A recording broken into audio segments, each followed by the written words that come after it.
easy go.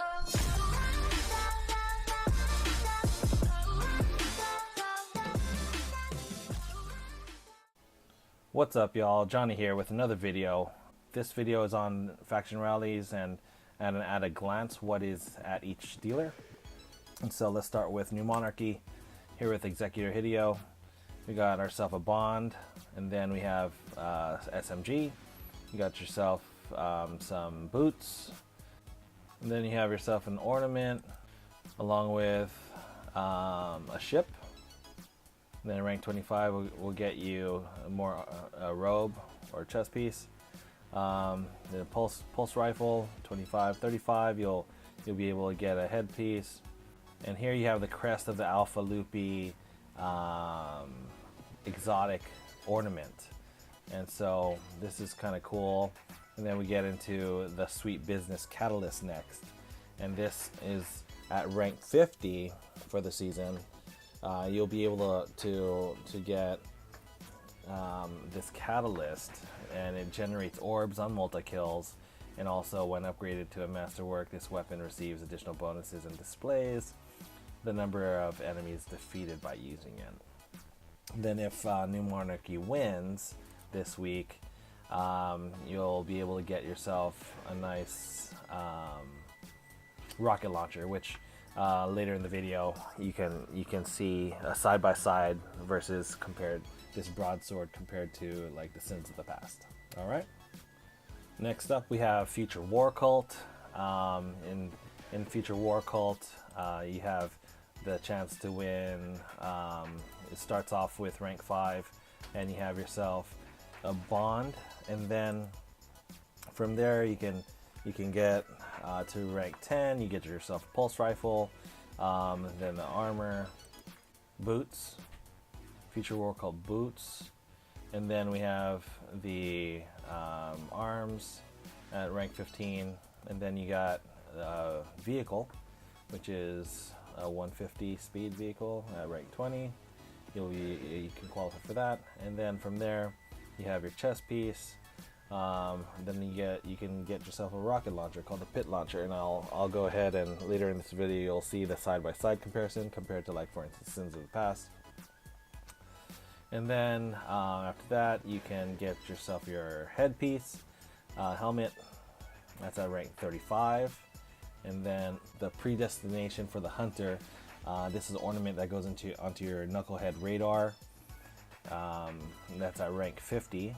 And then the Sunshot Catalyst for your exotic Sunshot, and that would get you at rank 50. This weapon generates orbs on multi-kills and displays the number of enemies defeated by using it, and then it also upgrades increased range and stability for your Sunshot, which is kind of cool. And if Future War Cult wins this week, you'll be able to get the Vision sidearm, and I can have a side-by-side later in this video with, for instance, the Last Hope or something like that. All right. Lastly, we have Dead Orbit. You get yourself a Bond right here, first up at rank 5, and then comes in the Aniela, which is a sniper rifle at rank 10. Next up after that, you get some boots, and then some your arms, then you get a ship, possible at rank 20. After the ship, you can get a chest piece, and then your option to get a hand cannon, the Agamid, which I'll have a side-by-side compared to, for instance, like the Better Devils. And then next on here, if the Dead Orbit wins, then you will get the Basilisk shotgun masterwork right there, and I can have this side-by-side with, for instance, like Hawthorne's shotgun. And then the Graviton Lance Catalyst is available at rank 50.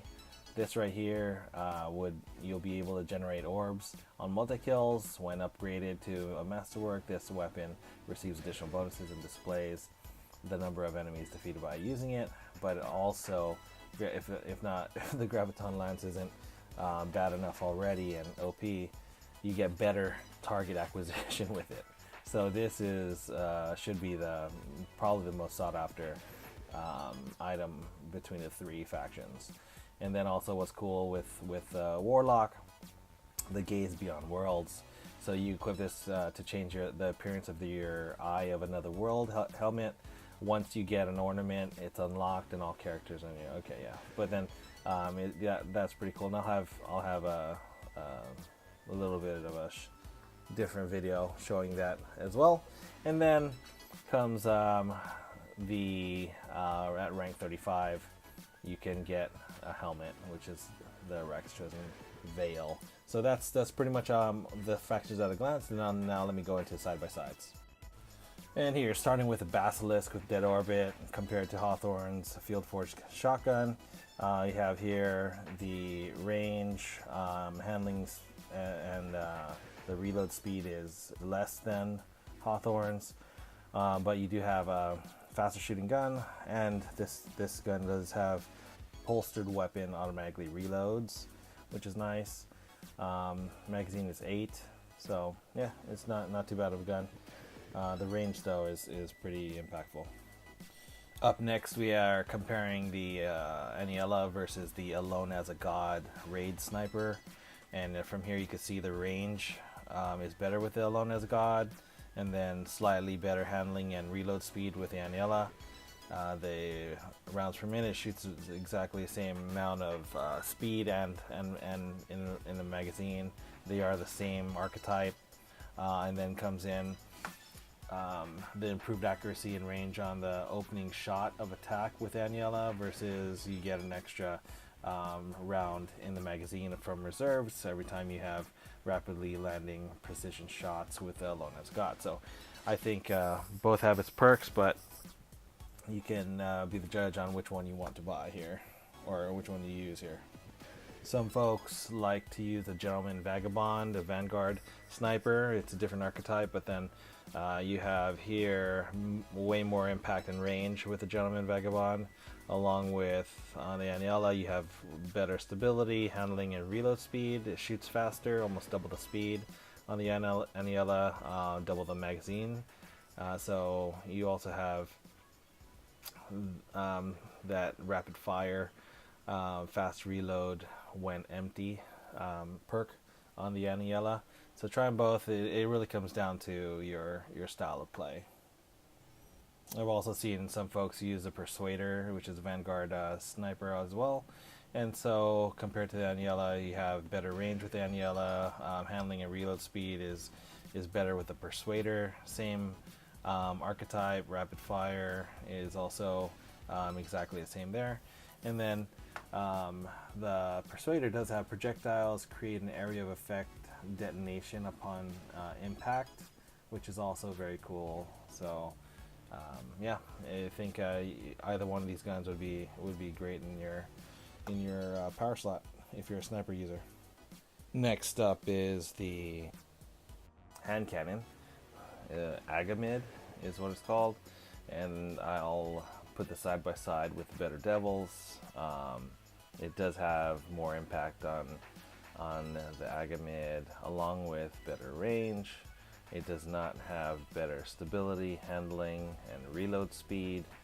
And then it does shoot at a lower rate than the Better Devils, and has less in the mag. I don't think it has explosive rounds either, like the Better Devils does. So you can be the judge there if you want to get that Agamid. You got to try it out. Next up, we run over to Future War Cult rocket launcher. I'll pin it up side by side with like the Sins of the Past. You can see the blast radius is much less, along with huge difference between stability and handling. There is a velocity difference, which I think is not as important as a blast radius, and reload speed is faster with the pit launcher. Rounds per minute, it's faster with the pit launcher. At the same time, I think the Sin still is a winner here. And Future War Cult also has a sidearm, this faction rally, and then it's called the Vision. So I pinned it up against, for instance, the Last Hope. Impact is similar. Range is actually better with the vision, but stability is reduced with the vision, along with handling. Reload speed's a little faster. The rounds per minute is exactly the same, along with the magazine. So this is, it's a fairly good sidearm. I'd say, yeah, pick it up if you can get it, and if you pledge yourself over here. Also here at Future War Cult, there is a pulse rifle called the Magnum Shepherd. I pinned it up side by side with, for instance, the Nightshade, the Vanguard weapon, and it has a little more impact, a little more range, less stability, handling, and reload speed. Rounds per minute is also reduced for compared to the Nightshade, and then you do have more rounds. It is the adaptive gun frame, and rounds at the end of the magazine deal more damage, which is kind of nice as well. And then I wanted to pin this up against, for instance, another pulse rifle, the Lincoln Green. Impact's better, range is better, stability, handling, and reload speed are very close. The Lincoln Green does shoot faster, but the Magnum Shepherd does have more rounds, and again, that end of the magazine deals more damage. That's also nice. So I think it's a pretty good pulse rifle to pin it up against the Autumn Wind. Impact and range also is better. Stability, handling, and reload speed. Stability is spot on, but handling and reload speed is less than the Autumn Wind. And then the Autumn Wind does shoot faster, but the Magnum Shepherd does have more rounds in the clip, and does have that more damage at the end of the magazine. So, yep, you be the judge here. I think it's a pretty good pulse rifle. Then lastly, over at New Monarchy, we have the Baton Tender, and I'm going to put side by side versus like the Annie-Up-D. You have similar impact, range is reduced, stability, handling, and reload speed all less than the Annie-Up-D. So I would expect the Annie-Up-D to perform a little better. It does have 4 more rounds in the clip. Same gun frame. Let's use a precision gun frame, and then this Baton Tender does have overflows the magazine based on the number of rapid kills before reloading, so that does help. But the Annie-Up-D has kill clip, so I don't know. I would still roll with the Annie-Up-D, and so I also want to compare this with, for instance, the Huckleberry, and the Huckleberry has less range and less impact, but it definitely has a huge improvement on handling and stability. It does shoot, the Huckleberry shoots faster, but same amount of magazine rounds in the magazine, and of course with the exotic, the Ride the Bull exotic perk is also better. So I would probably use Huckleberry if we're looking at just SMGs, or the Annie-Up-D compared to the Baton Tender.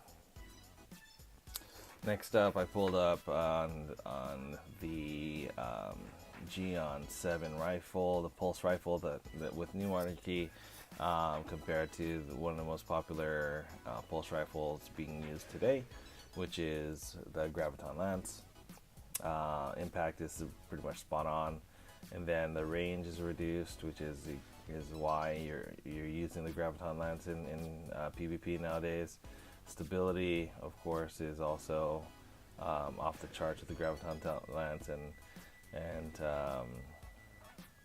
yeah, the handling is spot on with the two, and you do have more rounds per minute with the Geon 7, along with more in the magazine, but the black hole portion of the graviton lance does help with killing enemies off quickly. So of course you use graviton lance, but then the Jon7, it's, you know, I think it's good because it is legendary, so you don't have to use that legendary spot or that exotic spot on your energy slot. So yep, moving on.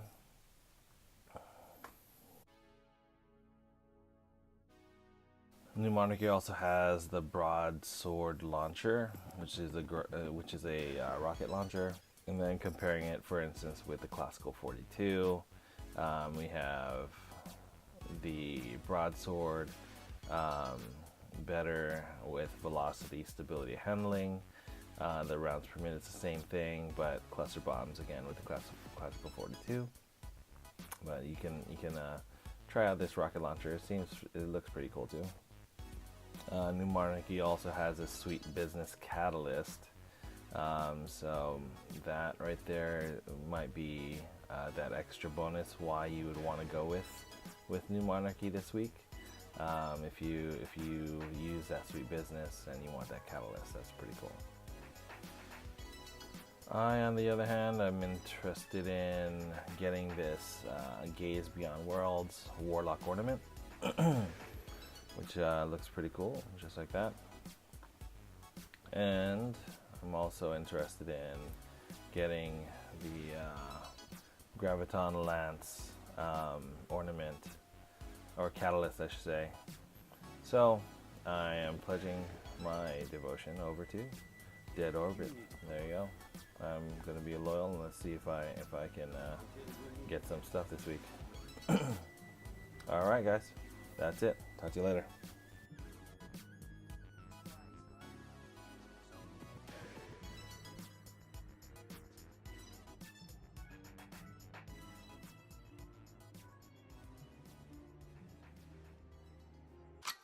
Easy go.